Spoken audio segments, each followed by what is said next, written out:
Yo, what is going on? What's up? What's up? What's up? Yo, Daryl, Alejandro, how you guys feeling today? Feeling Amazing, amazing. bro. Yo, I'm hyped. I'm hyped. So we got a fun episode for folks today. Oh, I see my boy Sam. What up, Sam? How you feeling today, bro? Yo, he got the I new am colors on. Look at him. Right? I am so sorry, guys. I just had to we had some fires that came up. I'd help a leader with some stuff in their business. I am so sorry I'm here. I missed you guys. Bro, we missed you, dog. It's always good seeing you, man.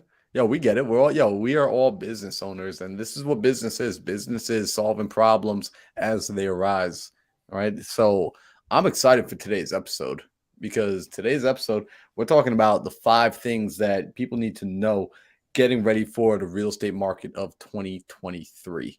So this is something that a lot of people have been freaking out. What's actually funny, I'm curious to know from you guys. I've been getting a lot of emails, text messages, DMs from friends. It's funny, like friends who aren't necessarily even in real estate have been sending me messages like, oh my gosh, Bloomberg said this about real estate, and Zillow put out this article, and my title company even sent me an article the other morning.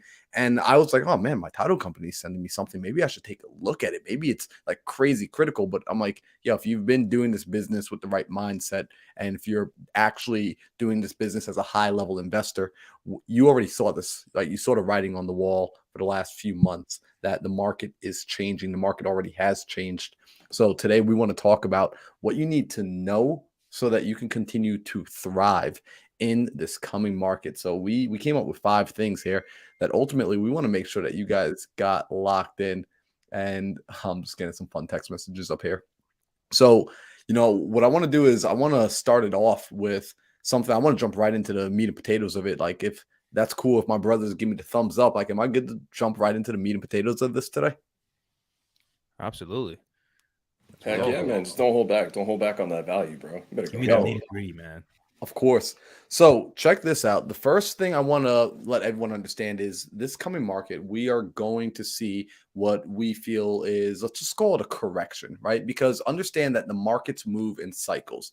For the last 12 years, we've seen nothing but an upward trending market, which has been awesome. Anybody was able to step into real estate and basically make money. Anybody was able to do well in this sort of market. It didn't quite necessarily require you become a true performer. You were just able to buy a piece of property. It was going to appreciate for the most part. If you're in a booming market like Florida, Arizona, any of these markets, you were just going to see appreciation. Now we're getting back to where the market ultimately hangs out normally, which is you've got to know what you're doing. And one thing that I look at, whether the market's going up, down, or sideways, is I buy for cash flow. So the first thing I want you guys to think about for the coming market of 2023 is you want to buy for cash flow. When you're looking at who are the buyers still, who are the people that if you're wholesaling, who are you going to be selling properties to? If you're looking at building out your portfolio, this is an amazing time if you're thinking with the mindset of I'm looking to create positive cash flow in my portfolio. So whether the market goes up, down, or sideways, I have cash coming in my pocket every single month. See, a lot of people are freaking out because interest rates are rising. So, in case anyone doesn't know, the whole dilemma currently, the thing that's scaring people and the reason prices are starting to come back down is simply because we have interest rates rising. When interest rates rise, this means somebody who was getting a mortgage last year for 2.5%, 3%, they were able to go in, purchase a property, even at a higher price. They were able to overpay for a property, but because the money cost so little, their monthly payments were low. This allowed them to overpay for properties. This is what allowed such massive appreciation. Now that interest rates are climbing up, we're seeing monthly payments increasing by 4, 5, 6, 7, sometimes $800. You got to understand for a normal buyer, for a traditional American buyer, this is a major change in lifestyle. This is a car note. This is health insurance. This is paying for groceries for a family. So that $800 difference no longer lets the home be affordable. However, as an investor, right, as an intelligent investor, what I'm doing is I'm looking at the properties and I'm saying, well, if I'm buying a house and I'm able to still rent it out and produce a cash flow, although I might have a 5%, 6%, 7%, sometimes 8% interest rate on my mortgage, I'm okay with that because I'm still making money at the end of the month. So when people are saying, oh my gosh, this isn't the time to buy, I say, are you kidding me?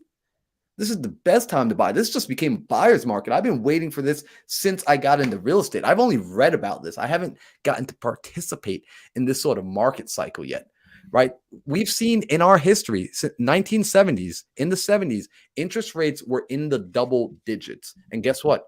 People were still buying real estate back then. People were still, good investors were still buying real estate. So I want you to start to calm yourself down and remember, while the rest of the world is freaking out, we want to have contrarian thinking. All right. I look up to guys like Warren Buffett who speak about contrarian thinking. When everyone's running left, he's curious as to what's happening over on the right. He wants to start going in that direction because wherever the crowd is going, he wants to go in the opposite direction. So right now, when everybody is freaking out and everyone is scared and people are pulling back from buying, I'm buying more properties. In fact, we just closed on another property that we're adding to our portfolio. We just closed on that yesterday. Let's go. We are still buying. We are still picking up. I want you to think I buy for cash flow, right? Here's one of my great mentors said to me, we buy and sell to create cash, right? So we buy and sell to create cash so that we can buy and hold to build wealth. Take note on that. Lock that down. Lock that. Get that in your brain. Tattoo that into your mind. We buy and sell to create cash so that we can buy and hold to build wealth. So as 2023 enters, I want you to think about buying for cash flow. So I want to pass this over now to my man Daryl, because I know Daryl wants to talk about some stuff, and I could go in on the cash flow, and we might even have to do a whole masterclass on ROI and what positive cash flow looks like, but we need to really be aware that we are buying for cash flow. Bro, I think it's super important that we don't just skip that, right? Like, you just dropped a lot of gems just now. Say it one more time. What you just said. We buy cash. Say that, bro. We buy and sell to create cash, so that we can buy and hold to build wealth. And that's super important. Like, so Joel, shout out to Joel. He said in the chat, the recession is our time. Let's make it happen. Recessions is where millionaires are made, right? And that goes hand in hand with exactly what you were saying, Marlon. There's so many people who are scared, right? They're scared and they're running away because they don't know what's going on with the market. Buyers aren't buying, market's crashing. They're scared. But this is the time to buy. This is a shopping spree, right? This is where millionaires are made. We're supposed to be racking up on houses because it's at a premium right now. You know what I'm saying? So super important, right? And what I wanted to talk about a little bit is people are still buying cash deals, right? People are buying cash deals every single day. That does not stop just because interest rates are going higher, right? Now what's happening is those interest rates are going higher, which means end buyers, people who are going to live in the house, they cannot pay as much as they could have in 2021, right? And hedge funds, they're not buying as much as they were in 2021, right? But that does not mean that the game is stopped. All it means is you need to adjust, right? You got to get better at sales. So what we need to do is you need to be able to get these prices lower, right? You just need to get better deals, right? And part of getting better at sales is adding more tools to your tool belt, right? So if you're not utilizing creative finance in today's market, you're missing out on so many deals. Guys like me, Sam, Alejandro, Marlon, we are eating these creative deals up in today's market because so many people cannot sell, right? Interest rates are too high. The same if in 2021, if you're buying a $500,000 house, right, at 2% interest rate, your monthly payment's going to be, we could do the math, right? Real quick, let me I actually want to share my screen and show how real this is. 1 second. Let me share this. So excuse all the tabs, right? But say we buy a $500,000 house, right, in 2021. Sam, what was on average, Sam, what would you say was the the interest rates in 2021? 2021. Ooh, they were coming up just a little bit. They were still between 3 to 4. 3 to 4. Okay, so Split say you it put around the middle. 20% down, right? 3.5% interest rate. That makes your payment $2,100, right? Now today, what would you guys say the interest rates are at? What, 6, 7? Yeah, for sure.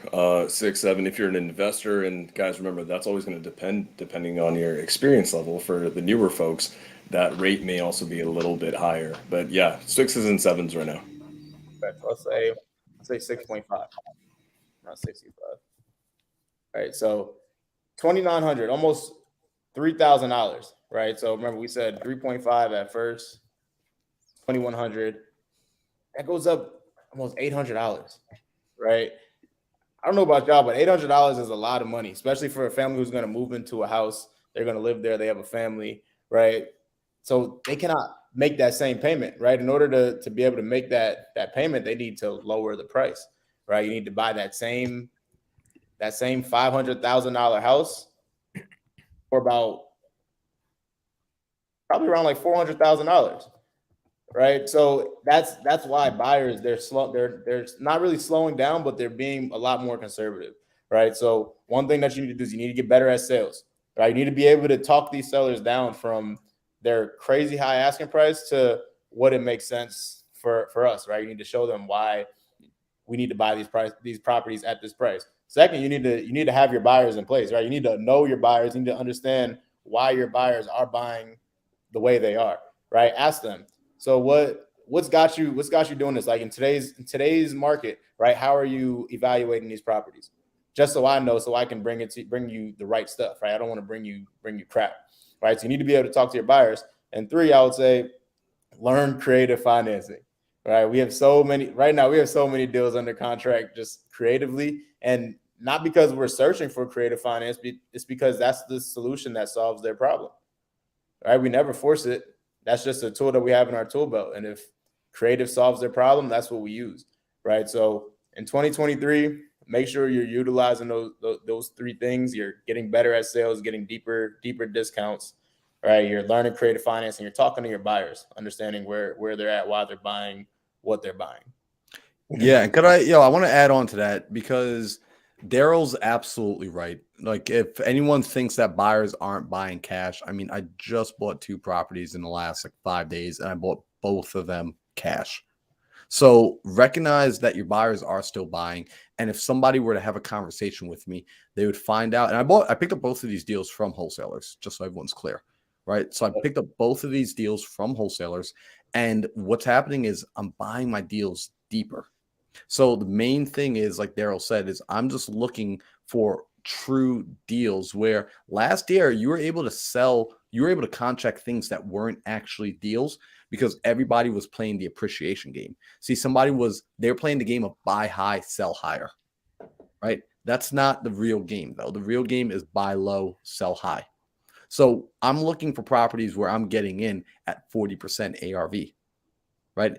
Ideally, between 30 to 40%. I'm willing to go as high as 50% if the property makes sense, if how much renovation I'm going to have to put into it isn't a whole heck of a lot. However, we're looking for deeper discounts. The deals are out there, but you have to understand this. When we start talking to sellers, when we start talking to realtors, recognize where your cash offers need to be in this kind of market. So Marlon, so as a cash buyer, right? Yep. Me, if I'm coming to you as a wholesaler, and I asked you, right, if I just came up to you, just gave you a call one day and said, hey man, would you be able to walk me through how you're looking at these deals? Is that something that you're going to get pissed off about, or are you going to take the time to help me out? So here, great question, Daryl. Great question. So as a buyer, if I get a serious wholesaler that comes to me and says to me, look, I want to understand your buy box, I'm going to take time to want to work with this person. Now, let me emphasize this. You've got to be serious about being in this industry, right? So I'm going to be honest with you. As a real buyer, the first time you reach out to me and you start if you lead with, can I pick your brain? If you lead with, like the first question out of your mouth, just like, hey, what's your buy box? right? And you haven't built rapport with me and you haven't shown me that you're here to stay, you don't have any sort of track record, any sort of history, you haven't put in any sort of work, I'm going to ignore you. Now, when I ignore you, and I'm just telling you this for everybody, when somebody like myself, when an investor ignores you, you best follow up. Yeah. You bug the hell out of me.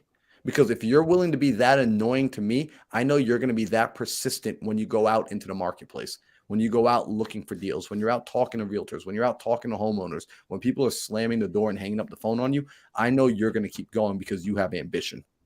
So I want to work with people that have ambition. So after that, I will sit down and I'll actually explain to you like, hey, look, kid, inside this, or man, you're not even a child, right? Like, hey, look, inside this market, for example, one of the main markets I buy in is Milwaukee, Wisconsin. We just picked up a property where we got an as-is appraisal on the property at $160,000, right? As is. Now, the comps support the value going up even higher, closer to $200,000. So looking at the property, and it needs approximately $20,000 to $30,000 of work. If I'm looking at where I want to pick the property up, let's use the as-is appraisal. Let's say I want to pick it up at 40% of ARV because I'm going to have to do some work into it. That would put me at, and I'm pulling my calculator out here, I'd do $160,000 times a 0.4. And that's telling me I need to pick the property up for about $64,000. Well, I've overpaid a little bit. I picked the property up for 70, right?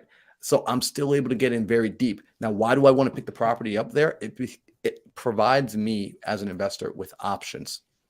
I like options, right? I love options. So the options I have now are 3. I could wholesale it, which is actually what we like to do when we get properties this deep. We literally contract them. We literally close on it. And I list it right back on the market the very next day. So it's already on the market and it sits on the market for a week. And we just see if we can get a quick sell on it just to see. If I can make a quick 30 grand without having to touch anything into it, I'm selling that puppy. The second option I have is I can go ahead and renovate it and flip it and sell it, do an actual renovation. But the one I'm going forward with is I'm actually going to renovate it, refinance it, and hold on to it in my portfolio because I can actually pull cash out and I'll be able to cash flow. So why wouldn't I do that? So I would sit down and show this to a wholesaler. I would show this to a new investor if they were seriously ready to take the time to get to know me. And I would make it easy for them to make money with me. I'd make it so dang easy. It's like, hell, bro, this is what you need to go out and find. These are the numbers you need to ask for. And trust me, your game on the phone changes drastically when you understand what number you actually need. A lot of us struggle on the phone because we didn't know where we actually needed it. I didn't know what that line in the sand was. I will give you that line if you're going to sell deals to me. Sam will give you that line. Alejandro will give you that line. Daryl will give you that line in the sand so you know exactly where you need to be behind so that you can make a profit. And not only that, bro, when you have a buyer behind you that you know is going to buy this and you know that they have the money, they gave you the buy price, that alone is going to give you that extra boost of confidence on the phones that you need to lock that deal up, right? Like if you know, like it's something different when you just know that you pretty much your partner has the money, right? You already have a buyer lined up. You know that you could perform, right? So exactly 1,000%, bro. 1,000%. Right, you feel like Superman. So the first 2 things we saw was we want to buy for cash flow. Right. The second thing is if we're buying in 2023, as we're gearing up for 2023, just understand that the game's changed, the arena's changed. You got to buy deeper. Buyers are still buying cash. Investors are still buying cash. You just need to be deeper. Right. Don't freak out. Wholesale still works. And I want to emphasize this before I pass the microphone over to Sam is as investors, please remember who you're actually here to serve, who your actual clientele is. You're serving people that are in problems, right? You're serving people that have problems. You're serving people that are going into tough times. Whether the market's going up, down, or sideways, people are still facing pre-foreclosure. People are still going through divorce. People are still passing away and inheriting homes that they don't want. People are still having tenants who are not paying them. These are all still problems that happen regardless of what is happening to the interest rates. Homes are going years and years and years without renovation. So we're still able to see distressed properties driving through the streets. All of these things are still occurring, whether the interest rates are going up, down, or staying in the middle. So keep that front and center in your mind as you start to say to yourself, man, but wholesale's not working anymore. Oh, I'm sorry. Did everyone just stop getting into pre-foreclosure? Did everyone just get, an additional $20,000 added to their monthly cash flow? Oh no, people are still losing their jobs. People are still going through hard times. Wholesale still works. You can still solve problems. So Sam, I want to hear from you, bro, because you are like actually, you know what? I want to pass this over to Alejandro first, actually. Because Alejandro we were talking about something a little bit earlier, like what we need to think about going into 2023. So Alejandro, bro, the mic is yours. Thank you. Thank you. So excited. I don't know why I'm so happy today. I don't know if it's a tea or everyone just has a different background today. It's just almost different. Sam has the nude, Marlon has the new light. Daryl always smiling. I think it's mostly Daryl just Bro, sharing the energy. Daryl's got those pearlies. Yeah, man, for this market, there's still lots of opportunities out there. There's a lot of people that needs our help right now. What's crazy is when the pandemic hit, that's when people started freaking out. And that's actually when I quit my job. Everybody thought I was crazy. It's like, dude, you're going to quit your job when the pandemic hit? This is when you really need your job. Like, no, this is where I have a small window of my freedom. Right. So I'm a huge believer. Again, I have really high risk tolerance, but don't recommend it for anyone that has a family to take care of. But I just took action. I jumped into the action. And right now into this market, there's a lot of people that are really concerned with where the market is going, especially even sellers. I've actually had a conversation with this realtor today. He had this property on the market since June. And it got to a point where the sellers started canceling showings, like without letting the realtor know, like, hey, don't have any showings, because they price dropped the property from 420. Now they're at 370. And she's just like, my house is not going to sell. Like, just don't bring showings. It's just a waste of time. No one's going to sell it. And obviously, being me on the phone, just trying to find a solution. Hey, what if I can pay, your realtor commissions and pay the actual price that the guys listed for, which it was 420. They was like, you would do that? I'm like, yeah, why wouldn't I? I'm buying cash flow. I'm not buying, because of the price. And that's really when he started getting more excited. He was like, oh my God, this is something that could potentially work for my seller. And again, it solves their problems. There's still more opportunities out there. And, for you guys, a lot of you guys are out there that don't know what creative finance is. Reach out to us.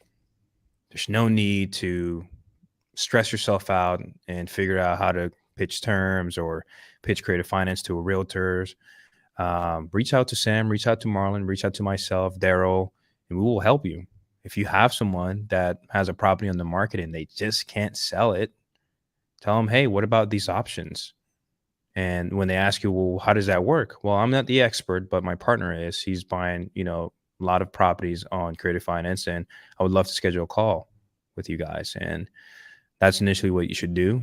Bring the deal to us, and we can make some money together and also solve people's problems. Bro, that's so freaking good. And it's interesting. Like I feel like I need to come back to this idea, right? Because like Alejandro is saying, like cash flow, like Daryl's saying buy it like deeper, and like I'm saying the same thing, it's cash flow. I want people to get this concept in their head, because I think what happens is when we start looking at houses, like when we start seeing like these big pieces of property, our brain starts to go haywire for a second. And I just want us to think, let's throw away the house for a second. And let's just imagine that when we talk about business, when we talk about real estate investing, we're talking about buying a little ATM. Right? We're talking about buying a little ATM, a little box that spits out cash.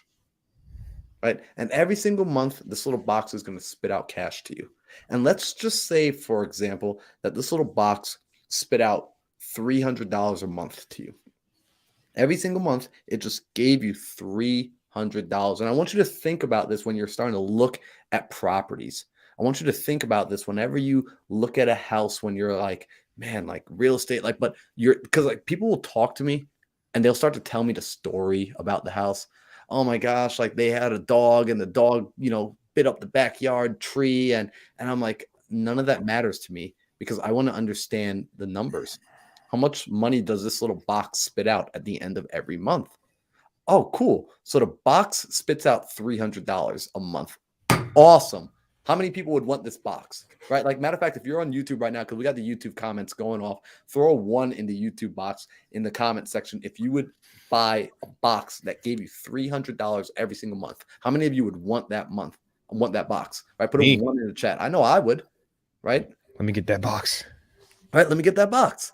Now, if I start to add some more detail on some more information, you might find your answer changes. It might become a hell yes or a let me think. Because if I said to you, hey, that box that spits out $300 every single month is going to cost you $1 million. $1 million. Some of you might be like, whoa, wait a second, bro. Wait, whoa. I got to pay $1 million for a box that only spits out $300. Some people might say, you know what, I don't want that box anymore. And this is like what's happening, right? Like people are seeing like, oh, I gotta pay so much for my box now. Like, I don't know if I want this. But what if I came back? And this is why understanding we buy for cash flow matters. Because what if I said, like, Alejandro, bro, the box, yeah, it cost $1 million, but bro, you only gotta pay me $1 a month for the next million months to get this box that spits out $300. So you're like, wait, bro. So I'm going to make $299 every single month, right? Oh, hell yeah. I'll pay for this again, right? But what if I was like, yo, but Alejandro, I got to be honest with you, man. That dollar you're paying me every single month, there's actually some hidden interest on it as well. So it's actually, you're going to be paying me $1.10. There's 10% interest on that money, right? You might say, I still want it. Why? Because there's positive cash flow. And I want to get this through everybody's head. So when we throw the picture of the house out the window and we're now just looking at a little box, a little ATM that spits out cash, all I'm really focused on is, hey, how much is this going to cost me every single month to own? How much will this cost me every single month to hold on to? And with understanding creative financing, and with having this core concept in our mind, this will allow us to continue to safely invest in property. To safely invest in property while everybody else is getting scared, while everyone else is pulling out of the market. I can still go and talk because the people that want to sell, the people that were selling so that they can move to be closer to family, for health reasons, for job opportunities, guess what? They still need, keyword, need to sell.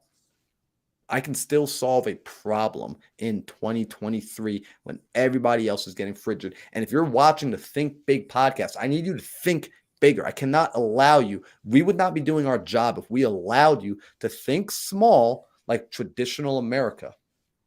We do not need more people thinking small. We need more people going out there. We need more people solving problems, having conversations with confidence because you're realizing like, oh my gosh, wait, you're telling me everyone's freaking out simply because they aren't learning to underwrite to make sure that the numbers make sense? That's why everyone's scared because they just haven't done the math. Right? I just want to let everyone know. I recently refinanced the property at an 8.1% interest rate, and I would do it again. Damn. I'll do it again. Why would I refinance a property at an 8.1 interest rate? Because on that refinance, we pulled out $15,000 of tax-free money, and we're still cash flowing $300 per door, which I'm cool with. So I have zero money in the deal. I got paid $15,000 to hold the property, and I'm making $300 per door. And this is going to stay in my portfolio. I have an infinite return on my money. What sort of ROI beats an infinite return on your money? This is why I talk about buying for cash flow. This is why we talk about thinking bigger. How many deals can I do if I've got to put zero of my own money into it? How many deals can I do if every time I do a deal, I get paid $15,000 and I make an additional $300 a month? There's no limit. There's no limit. Why would I ever stop buying? Like, I mean, look, if you want to stop buying, just send me the deals that you were thinking about. All right, I'll buy them. Yeah. So I love this. Like, I like this conversation because, again, like I'm watching so many people just misunderstand what it means to step into real estate investing, and they're just missing a very critical mindset. They're missing this little piece because, unfortunately, the people that they're being influenced by aren't real estate professionals. There are people that were doing it as hobbies, right? We've created real estate businesses. Right? We've actually created real estate businesses, and we have become real estate professionals by diving deep into this. So we're no longer scared when we see things on the news. In fact, when I see red on TV, like on the basic TV, when I'm traveling and I'm in the airport, and I just see like the screens are filled with red, I get so excited, guys. I get so excited because that means there's about to be more deals because more people are going to get scared and more non-performers, more hobbyists are going to get out of the business. So, speaking of building this as a business, I feel like we got to pass the mic over to my man, Sam. Like, what up, Sam, bro? How you feeling? Feeling damn good. Like, You're looking good, bro. Damn good. Thank you, guys. This one's important, right? This live is really important because as people go into 2023, what do we got? 31 days left, roughly around there, for before we get to 2023. And the reality is this: the last week after December 25th, after Christmas, everyone gets into this oh shit kind of vibe where they're like, I want to figure out what the heck I'm going to do with my life, and I'm going to start actually putting a game plan together for 2023, right? And for you guys as investors, it doesn't work that way. It can't work that way. What needs to happen is this: there needs to be a few critical shifts in not just your mindsets, but also in how you approach your business. This is really freaking important, and this cannot wait till December 25th, December 26th. This has to happen right now, and here's why. I want to speak specifically to a group of people who watch us, who are in this position where, you guys are doing a few deals, right? Maybe a deal a month, a deal every other month. Maybe you're hitting 2 to 3 deals a month, right? But there may not be predictable, sustainable, right? You don't have ironclad predictability and clarity in where your next deal is going to come from. I want to speak to you guys specifically. You guys are in this beautiful position in your business where it is about time for you to stop freaking being hobbyists and to start being legitimate business owners. And it's going to start with this one key understanding point. It's that a lot of you guys, when you were taught how to do this investing game, you were taught to be investors and not business owners. And there is a critical difference between the two. You were taught how to do deals, not build a business. There's a critical difference between that two. And people don't seem to understand that sometimes because why? When you're just getting started, you're fighting for that first deal, the first couple of deals, you're just failing forward. These are beautiful phases to be in, right? These are really important seasons of getting started. Sometimes you get caught up in the day-to-day operations. And what ends up happening is you fail or you lose sight of pulling yourself out of those day-to-day operations, and you get stuck as an operator, not an owner. So one of my great mentors, he says this a lot, and I know all of us kind of agree with this: the hustler must die. A lot of you guys are hustling right now, especially in 2022, and that's okay. That's totally fine. You have to do what you have to do to put food on your family's plates. But for you to have predictability, sustainability, and the word that everyone loves and everyone comes to me for, if you want to scale in 2023, critically, you need to change your mindset from an operator to an owner, right? To go from hustler to CEO. For my visionaries, I love you guys. I'm a visionary. We suck at building businesses because businesses are not built truthfully. Culture is so important. Team culture, right? Company culture is critical. Company culture does not scale. Company culture doesn't give you the systems and processes and KPIs that you need to make smart business decisions. So to my visionaries, if you do not have a partner or an operator in your company who is an integrator type, get really good at understanding what metrics and what numbers we need to hit. 6-7 months ago, when I first hit my first ever 6-figure month, I wanted to make sure I could do it again and again and again. And I realized that I needed to start paying attention to KPIs. I needed to start paying attention to numbers. And what I quickly realized is this industry, not just real estate, but any business out there, is a game of inputs versus outputs. Are we inputting enough of the right things to get the output that we want? Now, what does that mean? Let's break it down just in a few examples. If you're doing cold calling, right? What's the initial input? Am I cold calling or is my VA cold calling? If it's me, I know a lot of you guys out there right now, there's a few names in the chat. You guys have actually talked to me privately, and I know a few of you guys are actually cold calling yourselves. Cold calling maybe 2-3 hours a day, right? Whereas a VA could cold call 40 hours a week, 8 hours a day. That level of input will always beat your level of input. They will have a higher range of outputs than you. So I want you guys to understand and quantify. I know it's a big word. Visionaries hate that, right? We all failed math. It's okay. Start quantifying every little bit of input that you can. Every dial, every text, every lead that we have, every conversation we have with a seller, a realtor, a wholesaler, everything has to be quantifiable. Are our inputs matching the outputs that we need? So I'm going to do this in like a quick 1 minute time frame. If you guys want to get a deal right off the bat, January 1st, between January 1st to January 30th, in the first month of 2023, you want to get a deal. Great. Pick a method, pick a marketing method. This is how we reverse engineer everything, guys, in marketing. If it's cold call, you need to hit on average, industry standard, 55 leads to get that deal. That's 55 leads. Great. What does that look like? I need to have 2, 3, 4 VAs cold calling 8 hours a day. If your output is 55 leads, how much input do we need to get it? How many VAs do we need? How many dials do we need to make? How many cold calls do we need to make? How many records do we need to skip trace? So things like that. Just have that mindset. Approach it to texting. Approach it to PPC, or apply it to those things, I should say. Inputs versus outputs. Visionaries, start reframing that mindset. Let's take from our integrator friends and realize that they are smarter than us, and we need that to make better business decisions as owners. That's critical. Number 2, this is another mindset thing that really rings true with me, because I had to go through this mindset shift to change my life, change my business trajectory. You cannot scale. You cannot even think about scaling if you're in the business. And this is critical.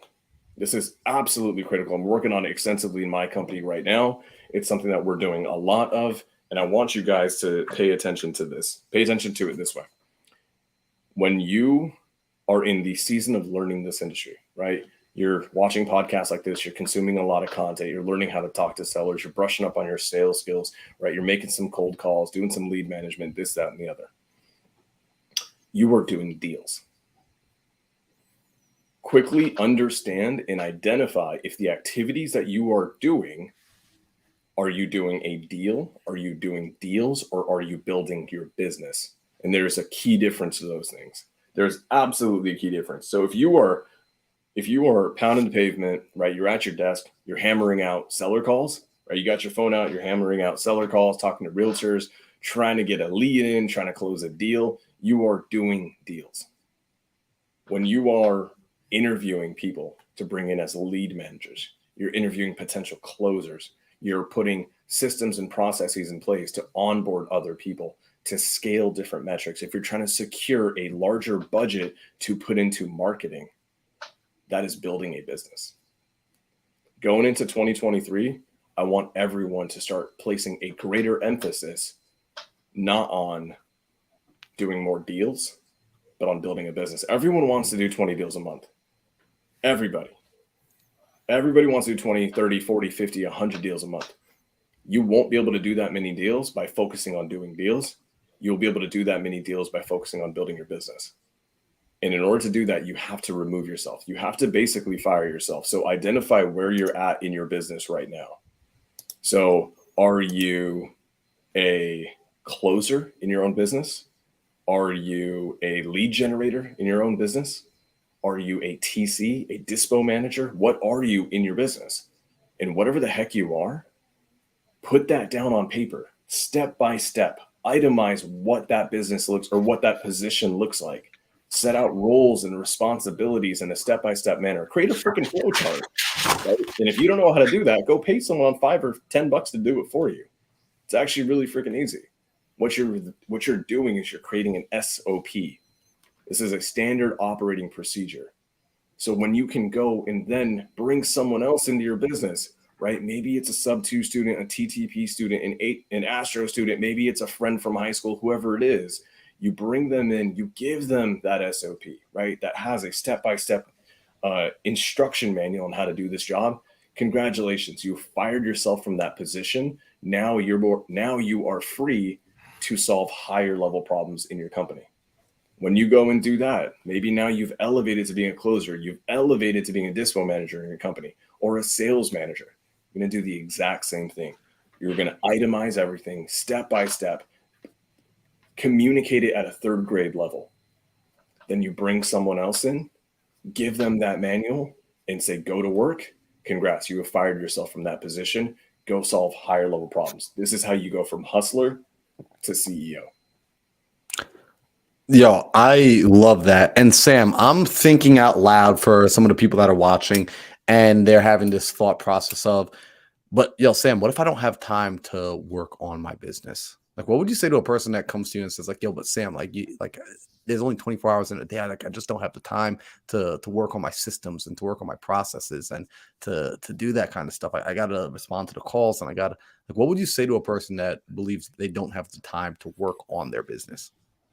Ooh, I get that a lot. I get that from people. Now there's the tried and true Sam aggressive answer that people tend to not like sometimes. And then there's sometimes the more realistic, more practical answer, right? There's a few different ones. I'm going to give you guys what I may not say this. If you come to me and you say those things to me, I may not say this because Marlon always reminds me that I need to be nicer to people. But in my head, I'm thinking this. You're feeding yourself bullshit excuses to not do what you need to do to take your business to the next level. So people say, I don't have time. I can't afford the time to sit down for 8 hours and build out my SOPs because I may leave some money on the table. I may, I'm not going to be hitting my calls. I'm not going to be doing this. I'm not going to be doing that. Here's the thing. If you want to achieve a level of things, a level of growth and status that you've never achieved before, you have to start doing things that you've never done before. That is the critical truth of life. So if you don't have the time, you need to make the time. Now, full transparency, in my company, we just dropped $30,000 freaking dollars on our SOPs, our systems, our training manuals, our onboardings, everything. We completely stopped calling leads. We completely stopped producing money-making activities in the short term, right? And that is a short-term loss, but we understand we have to do that to have long-term growth. So I'm going to say this, guys. We all have the same 24 hours in a day. We all do.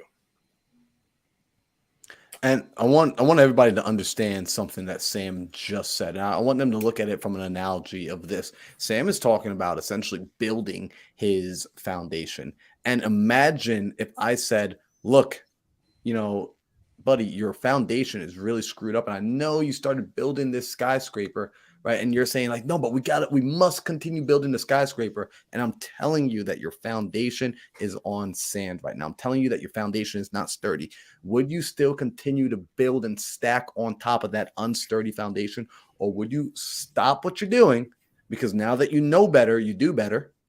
Now that you know better, you do better, and you go and you start working on the foundation the way it should be. What do we want? Do we want a short-term win that's going to end in catastrophe? Or do we want to have something that's long-lasting, something that's true, something that ultimately gives you your time back? What did you get into this business for? Did you get into it for vanity to be able to tell people you're doing deals? Or did you get into it so that you can have something that's actually able to give you the freedom to go do whatever else you choose?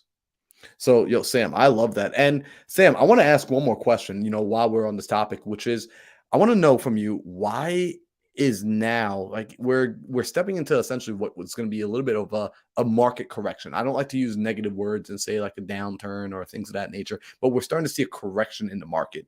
Why is now a better time to scale versus when the market was hot and we had a lot of, just a lot of activity? Like, I have an opinion, but I'm curious to know, why you think now is a better time to start scaling.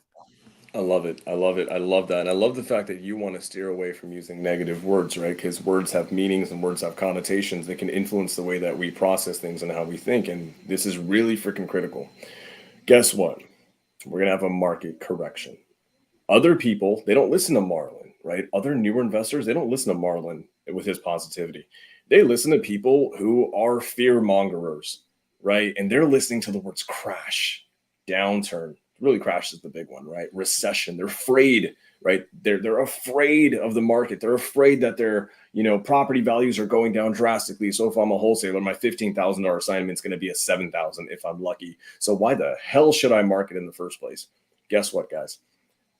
Let the competition be afraid, because when the competition is afraid, they pull back. What happened in the last Great Recession in 2008? Everyone on the screen was probably in about third grade during that recession. So we're all kind of young. We weren't really there doing real estate at the time. But this is the real truth of what happens in a recession. People have fear. They pull away, especially investors. They tighten up. They pull away from marketing. They stop cold calling. They stop texting. They stop doing ads, right? They really fall back into becoming hobbyists. If you have smart systems and processes in place, if you have scaled your business so it runs in a robust fashion, you will have an unprecedented opportunity to eat their lunch.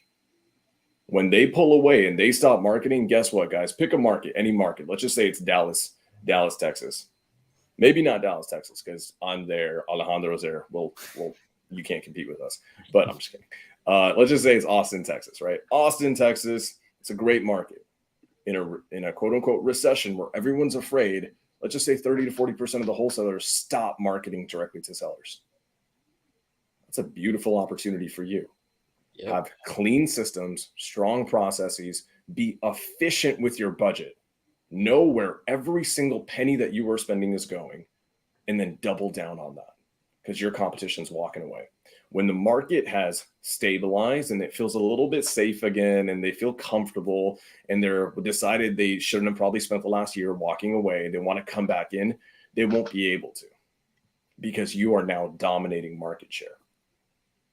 In my opinion, guys, you need to not be operators. You need to be business owners, scale your systems and your business so it runs, because everyone else who doesn't have that, you'll be able to outcompete them every day of the week. Bro, yeah, I was actually just at a meetup. It was a few weeks back, right? And we were talking about the upcoming market and what's going on. And there were some pretty high level investors in the Phoenix area, and everybody's going around in a circle, right? Just talking about what they're doing, how they're combating and competing in this market. And literally everybody, they're saying, yeah, we're slowing down on marketing. We're at a place right now where we're just in traffic and we're just slowing. We're just stationary right now. Like we're just sitting here and everybody's just saying like, yeah, we're slowing down. There's no clue what we can do. And I'm like, it came up to me and I'm like, yeah, I mean, everybody's talking about they're slowing down. I just added like an extra $5,000 a month to my budget and marketing, and like we're doubling down. And I told them, I said, I just told my team, you just need to get better at sales. That's all it is. We need to, like Sam said, we need to have our systems and processes right. That's my job. My team's job. You need to get better on the phones, and that's also my job as well to help them get better on the phones. But that's what it comes down to, right? You can't be scared, and I'm grateful that they slowed down because, like you said, Sam, that's more for us, because the reality is, yes, on one side, people may be slowing down buying, right? Like, yeah, that it's going to slow down. We got to figure out how to still fix that, right? But on the acquisition side, these people still have problems. These sellers are still going through a lot of problems that we need to solve. And when you remind yourself what we're doing this for, is to solve problems, help these people out of these situations that they are in, right? A lot of every single deal that I've ever done, I can tell you a story about the the problem that the seller was going through, right? And we just need to get a little bit more creative on our exit strategies. People aren't buying as much with conventional loans because the interest rates are too high. We need to figure it out on our side, right? That's why we're doing more wraps. We're doing a lot of like selling to like sober living people, right? Like a lot of stuff like that, where you just need to figure out your exit strategy a little differently, right? So 1000%. Yeah, I love this, right? Because ultimately, it comes back to having the right mindset for this business. And this is why we have these sort of conversations. This is why you tune into these sort of podcasts. This is why you pay attention to who you're sticking around. And like Sam said, who you're listening to. This Daryl hit the nail on the head. Sam hit the nail on the head. Alejandro hit the nail on the head, where the consistency of recognizing, oh my gosh, that's right. I'm a real estate investor. I solve problems, right? I'm going into the workplace. I'm going into the marketplace to solve problems. And I want to make sure that like we recap for the people out there that are note takers, right? I want you to understand, if you were paying attention today, you would have seen that essentially the 5 things you need to be paying attention to coming up in this 2023 market. I want to recap this so people can know, because there were some questions in the comments that I want to get to. Is number 1, as a buyer, right? If you are a buyer or if you are working with buyers, recognize there are going to be 2 types of buyers. One is going to be the buyer that is buying for their portfolio, and the buyer that buys for their portfolio, we buy for cash flow. We produce positive cash flow. And what we'll probably end up doing is I'm probably going to end up doing a full episode on just breaking down the numbers and explaining cash flow so that someone like can explain it to a 5-year-old. Like, I want it to be that basic, because when this clicks, and I mean, when it clicked in my mind, I went from being a wholesaler to being a real investor. Right. I actually started to hold on to property because I saw it. Like, I didn't see it when I was wholesaling, but when I finally understood cash flow. So if you're excited about that, put a 1 in the chat. If you're excited about understanding how to buy for cash flow, go ahead and throw a 1 in the chat, because number 1 is we buy for cash flow. So in 2023, we're looking for deals that still cash flow. The second thing is knowing your numbers when it comes to buying deep enough for cash deals. Cash deals still work. Just recognize, like Daryl said, you just got to get nasty with the sales. You got to be on top of it with your sales and being able to negotiate, being able to have the conversation and informing yourself. Like right now, what you're doing is you're getting educated on why your cash numbers need to be lower so that you can go back to those sellers and have a conversation and say, hey, Mr. and Mrs. Jones, listen, the reason I'm able to offer you this amount on your property and no one else is willing to buy it from you is because right now the interest rates are going through the roof. So buyers have to sit out. But because I walk around with cash, because I do the right thing and I'm responsible with money and I have access to capital, I can still purchase your property. However, I do this for a living. So I still need to be able to sell to those buyers who are sitting on the sideline in the future after I fix up your property and take this problem off your hands. So I now know I'm going to be able to speak with a different level of confidence and a different level of conviction because I understand what's happening in the market. So understanding that you need to buy deeper and know why you need to buy deeper, not just because you're trying to make a fatter profit, but there's an actual reason behind why your numbers need to adjust. Then the third thing, if you remember, Alejandro came on and he's speaking about consistency. How do we show up to the marketplace consistently? How do we show up to our business consistently? How do we show up as entrepreneurs? Because all of this is meaningless if tomorrow you wake up and you're not feeling motivated anymore and you decide, you know what, I don't want to do real estate anymore. Now I want to go into e-commerce. You know what? Next week, I think I'm going to get into Turo. You know what? Actually, I found out you could do credit repair.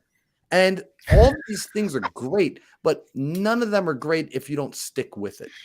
So recognizing for 2023, I need you to be as consistent as I'm about to call some people out. So some people are about to log off my YouTube forever. So I'm sorry if this is the last time we see each other. But 2023, I need you to be as consistent as you thought you were going to be in the beginning of 2022. Right? Like that feeling that you thought you were going to hold throughout the entire year, that honestly, like I'm calling you out. If you feel some type of way about this right now, I'm speaking to you because if I was telling you it's okay, if I'm telling you that your behavior was okay, I would make for a terrible coach. I'd make for a terrible friend. I wouldn't care about you.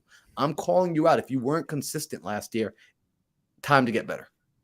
Time to be better. Time to surround yourself with people that think bigger. Be consistent. Then you heard my man Sam. He came in and he dropped gems. He expressed that there's a difference between doing deals and building a business. And that's one that many, many, many people get themselves stuck in a wholesale position simply because they never make that differentiation. They never see that, hey, look, I know you wanted your freedom, but now you're on a hamster wheel of your own creation. Before you were on a hamster wheel of someone else's creation. Now the only difference is you own this hamster wheel. Bravo. Right. We want to get to the place where you are no longer on the hamster wheel. This means you build your business and recognize entrepreneurship is a totally different skill in and of itself than real estate. There's being a real estate investor, and then there's being an entrepreneur. You want to become an entrepreneur. So like Sam said, the hustler must die. And then the last thing my man dropped was inputs versus outputs. Right? Recognizing in 2023, you need to understand what your inputs need to be to produce the outputs. He hit you with an industry standard that everybody should have written down. So I'm going to say it one more time for emphasis for all my note takers, because note takers are money makers. 55 leads will equal a contract. I don't care who you are. If you have 55 qualified sellers on the phone, you will make money in this business. If you have 55 qualified leads from realtors, you will make money in this business. If you make relationship with 55 different wholesalers and you're looking at 55 different qualified deals, you will make money in this business. If you go and you find, it's almost like a magical universal number. It's actually kind of crazy how it works. If you go and you find 55 strong leads in this business, in this industry, you will make money even if you are brand new. Now, if you were talking to someone like Sam, Alejandro, or Daryl, and they're teaching you about sales, that number is just going to get easier for you. That number is going to be probably closer to like 24 or 27. So recognize this. Now, I want to address some of the comments on there are some cool questions that I saw earlier that I want to make sure that we don't miss out on. And I want to see if we can get Alejandro, if you could take this one, because Claudia had asked this question over here. Yes, I have a couple of questions. What kind of questions, when I'm looking for, what kind of questions should I ask when I'm looking for a serious end buyer? How do I distinguish between serious buyers and wholesalers pretending to be buyers? That's a great question. And real quick, I want to highlight what you said, Marlon and Sam, about the 55 leads equal deal or a contract. I want to make sure that don't take that literal, like every day you do 55 contacts and you're going to get a deal. Someday you might have to do 80 calls to get a deal. The next day you might have to do 25, 30. And when you average it out per day, it's going to average out 55 per contract. So don't think every day, okay, cool, I'm going to make 55 calls. Make 100, make 200. Do not limit yourself to 55. So I just wanted to clarify that real quick. So for this questions, I have a couple of questions. What kind of questions should I ask when looking for serious buyers? How do I distinguish between serious buyers and wholesalers pretending to be a buyer? Ooh, well, this is great. I believe if you do the number one thing, which is how to verify real buyers, then your second question should be answered very easily, because you're going to notice the difference in the language, the lingo, the tonality, it's complete difference, a 90-day difference in how they speak.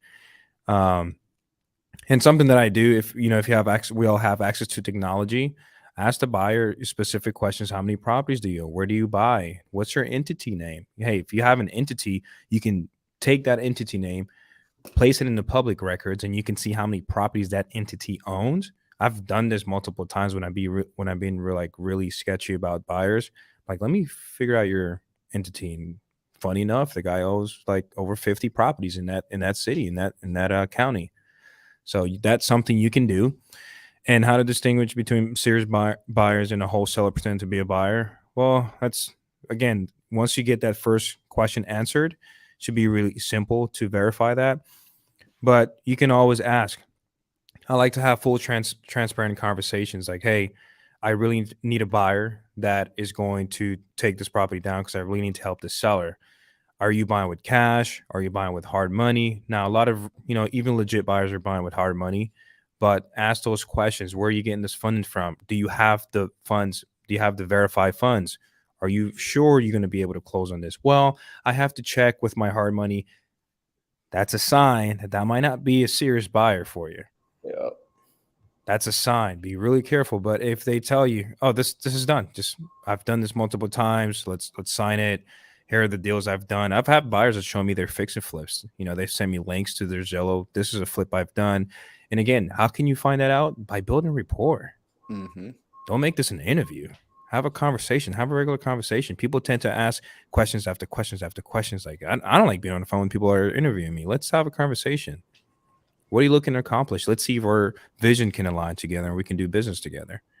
So hopefully that helps, Claudia. Bro, great question. I think that's a great point, and I want to add in on that, right? I just don't be afraid to have these tough conversations, right? You need to actually get comfortable asking the tough questions, like show me a HUD, right? How many deals have you done? What's the last flip you've done, right? Questions like that. And what I've noticed, Marlon, when we ask these questions, right, the ones who get mad about asking these questions are the wholesalers, and the ones who answer them like easily and just like, oh, here, without a doubt, you need this, perfect. That's a real buyer, right? So if you get somebody getting angry at you or upset at you asking these questions and trying to talk all fast, that may be a wholesaler. And another thing, right? You got to pay to play. Charge their ass earnest money that's going to hurt their pockets if they decide to play around, right? We talked about that last week. So make sure you're charging earnest money. Sam, anything else to answer these questions? Yeah, I do. I want to highlight, right? This goes back to maybe a week or two ago where we talked specifically about taking your buyers out to lunch, right? Go find the 3 to 5 best buyers in your marketplace. This is all public record, guys. You guys don't need something. If you guys want to ball out on a tool, go get something like InvestorLift. If you have PropStream, that works too. If you don't have that, guess what? The county recorder's office has a ton of data. It's going to be a little bit of a pain to go through it, but go find out who the best performing buyers. Your title company will tell you who the best buyers are, who the best buyers that they work with are. Take them to lunch, hang out with them, buy them something, right? Gift them something, build a relationship. You're going to find out not just what their buy box is, you're actually going to find out what they're trying to achieve. Mm-hmm. Right? Like hey, real quick, Sam, I think you went over that too fast on way too fast. Title company. No, that's a true gem. Write that down, Cool. Guys. Call your title companies. The way Sam just went over that, you can tell he's been doing that forever. Bro, that is a true gem. Call your title company. Bro, who are the real buyers? They have that absolutely. information for you. We're doing this right now with a deal. Like we're having trouble finding a buyer, and the title company actually recommended it to us. She's like, hey, if you need help finding a buyer, we have buyers who buy land in this area. Like, would you be open to us sending them out? I don't even know if they're gonna want to get paid off of it. I don't think they are. Like, bro, they get paid when the deal closes. This is what people Exactly. forget. The title company only gets paid when the transaction happens. They are incentivized to see your deals close. I've had a title company blast my deal out to their buyers list. And in the first time it happened, I was like, oh man, do they know that I pay other people sometimes as much as 50% of the deal to do this? Oh my gosh. And they just want $600. Oh my gosh. Yeah. So I felt like that, dude. I felt like one of those people like when you're walking out of Walmart and you're like, you think you stole something because the price was so good. And you're just like, get the car started. We gotta get out of here. Dude, you just exposed me for all my Black Friday shopping. I'm like, I just paid $5,000 for this. And I'm like, it's a good deal. It's 50% off. But no, guys, absolutely. Go to your title companies, right? Your escrow officers. They, at the end of the day, they see the back end. They see when the wires come in. They see the money actually hit the bank account. So they know who is going to perform and who isn't. This is just the way it goes. And if you're a legitimate investor, if you're a legitimate buyer like me, guess what? Escrow officers that I've worked with in the past, they're actually doing the same thing. Right. So Marlon, Daryl, you may have deals and an escrow officer may say, hey, I actually have buyers who would be interested. Maybe it's some land buyers, maybe this, that, or the other.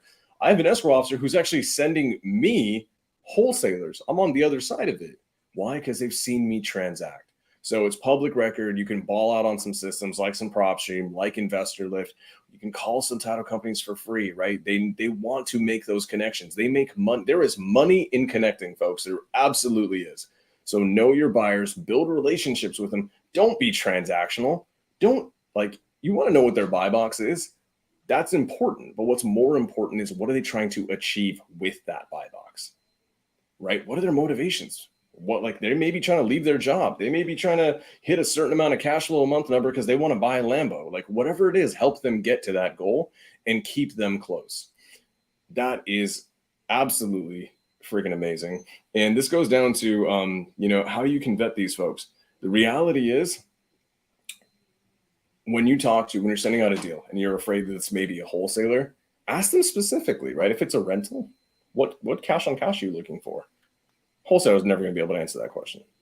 Why? Because that wholesaler doesn't even know what his buyers want. He's trying to just daisy chain or send this deal to somebody else. He's not going to have an answer. Ask him, hey, what cash on cash are you looking for? Right? HOAs, yes or no? No? Why not? Are you okay with this, that, and the other? Just any buyer specific question, right? You ask me what cash on cash I want, I'll tell you exactly what it's going to be and exactly what market. So wholesalers, they will fumble, and you'll be able to pick that apart really, really quickly. That's a great freaking question. Yo, for real, Claudia, thank you so much for asking that question. That was absolutely fire. Also, I got to give a shout out to our man Will Ayarza. He's over here cash apping us again for dropping value. Today he upped it. He's increased his cash app by 100% with a $2 cash app. So shout out to Will Ayarza. We out here, we're giving value. So I'm looking at the clock. We are well over the hour, but I'm grateful that we got an opportunity to have this conversation. Let's go for 5 hours, bro. Yo, we've done it. Yo, Daryl's done a 12-hour live. I've done a 12-hour live. Yo, we might have to come on here and do the Think Big 12-hour live sometime in the new year. 24 hours? 24, bro. Come on, dude. Too easy. Don't test us, guys. Like, I literally, like, every 33. month I do like a giant 5-6 hour master class on something, and that's just me talking for 6 straight hours. So, if you guys want that, like, would you guys want us to do like 10, 15, 20 hours straight? 24? Did you say 24? 24. Hold on, here's an idea that just came to my head. Are we all going to be in the same place this weekend? Ooh, we are. That's gonna be fire. Stay in tune. We may have a episode where it's all in the same room. This is what needs to happen for people to know about that. What you need to be doing, first off, you need to be subscribed to everybody's channel up here. So you need to go to Daryl's channel, you need to go to Alejandro's channel, you need to go to Sam's channel. Matter of fact, Daryl, could you do me a favor? Could you drop everyone's channels in the comment section if that's possible? And what I want you guys to do is I want you to go and subscribe. And then when you subscribe, you're going to take one more action, which is turning on the notification. Because there are times where we just go live impromptu. There are times where we've got the opportunity to bring an amazing guest on. And you're like, oh, man, I really wanted to be there. It's one thing to catch it after the fact. However, when you're here live, you get to ask the questions, like how Claudia was able to ask her question tonight, and she didn't have to wait. She didn't have to go look it up. She's able to plug in right now. If y'all don't know, like plugging in with Sam, plugging in with Alejandro, plugging in with Daryl, like these guys are, if you try to get one-on-one time with them, a lot of people, you just can't. Like, they're booked out, right? Like, their time is too valuable now for them to just be able to just give it away. So being able to come on to this is their way of giving back to many people, doing one-to-many, answering questions, giving value the same way we all received value. I want to make sure everyone knows a big part of why we do this is because we received value while we were coming up, right? Even now, as we're still growing, there are constantly men and women who are much further ahead of us that reach back and give us an arm, right? We stand on the shoulders of giants. And we are beyond grateful for that. So we turn back so that we can do the same. And ultimately, our goal is that you do the same, that you continue to pass it back. So go ahead and, what we ask for as payment, if you will, right?